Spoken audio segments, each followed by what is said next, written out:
The episode begins by introducing us to a psychopath who has to deliver a broken Dalek to a deposit. The psycho stops for a cup of tea and drinks it immediately. Huh? Any normal human being will wait for it to cool, but this is a psychopath we're dealing with. Luckily he was neutralised and is no longer a threat. The credits roll and it cuts to these three showing the Prime Minister's security drones. The drone's introduction is so badass and the music is beyond cool.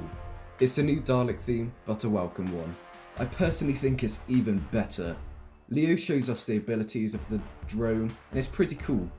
Robertson and the Prime Minister plot to make these new Daleks and it cuts to the Doctor in prison. I think the Doctor in prison is a highlight of the episode and I love all the monsters that appear.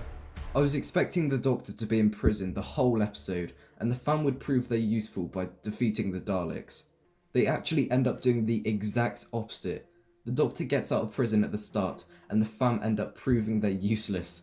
Let's take a look at a few pictures of how the fam handle the Dalek situation. Okay, here's Jack. Fuck. The fam investigating is pointless and it should have been cut from the episode. It leads to jack shit. It's pretty fucking stupid. But after a stupid scene, we get a great one. Now Jack breaking out the Doctor is my favourite scene. He's back.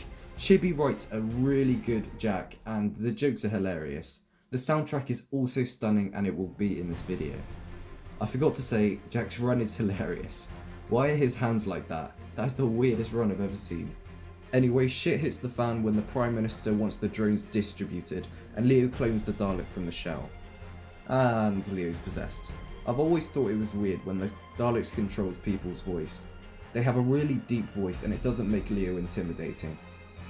Next, the Doctor meets the fam and it's really nice when Yaz hears the TARDIS noise, but it becomes really awkward when she pushes her. Not in a good way. It's setting up Phasmin. Please don't do it. Please don't set up Phasmin. If you don't know what Phasmin is, it's when... Fuck, Yaz and the Doctor will probably get together.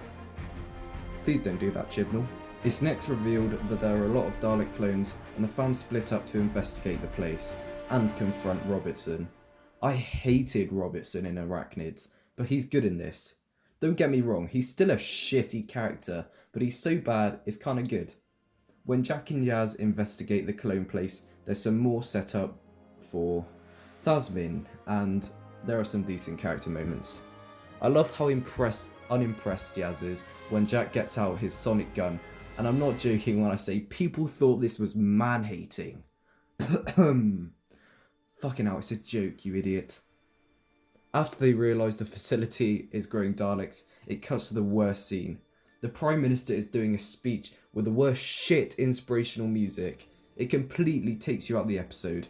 It's unbelievably cringeworthy, but luckily the speech wasn't long and we get to the fam in the TARDIS watching Robertson struggle to figure out what the TARDIS is. It's a doorway or something, I don't understand. Fucking Americans, they're so stupid. I know it's a character. Alright, calm down Americans, you're fat. The episode is difficult to review because of the cuts. There's so much going on, so I'll go over it quickly. The security drones are revealed to the public, and there's an extremely tense scene when the Daleks attack Jack and Yaz. And Ryan and the Doctor talk. It's alright, this episode had a really slow start, but the pace is about to fucking zoom. The clones go into the drone's case and they become Daleks. They go berserk and they kill as many people as possible, including this jackass with a bagpipe. It's what you deserve. This is mayhem and I love it. The Prime Minister dies and it feels just like an RTD era shot. This shot right here feels so nostalgic. The Daleks are on the news in 10 Downing Street. Yes, they're threatening humanity on the news. Chibnall is getting his act together. Fucking hell, what a great... I don't know what's so great about it. It just feels so awesome. It's British TV. Now there's going to be a civil war. Ooh, it's getting good. Of course shit hits the fan again when Robertson betrays the fam. And obviously the Daleks end up wanting Earth. The fam need to now deal with the bronze ones. Jack, Graham and Ryan go into the Dalek ship to blow it up. Fuck yes, Chibnall, I love you. Wow, that is a sentence I'd never think I'd say. When they're in the Dalek ship, the camera movement is fantastic. It reminds me of sneaking around in the old Doctor Who adventure games. I'd also like to say the ship is beautiful. Jack gives the Doctor the bad news that Robertson betrays them. Doctor, I've got some good news and some bad news. The good news is the last of Robertson's Daleks has been destroyed. Can we stop there and pretend there's no bad news? Jodie's Doctor is growing on me. 13 has a plan and it is visually stunning and badass. The Doctor confidently confronts all the Daleks and it's a great scene. She traps them in a TARDIS and squashes them. The effect is so bad. Look, I can do it on my fucking DSi with that morph setting. Jesus Christ. Look at this shot. Look how shit that is. 2 minutes of effort was put into that. But still, this scene is so RTD and I love it. Jack blows up the ship and rescues Robertson. Ryan and Graham leave the show and I didn't really care. It was sad to see the Doctor be regretful for being late, and it's really touching to see how the Doctor is truly alone and people will leave her. That's the end of the episode.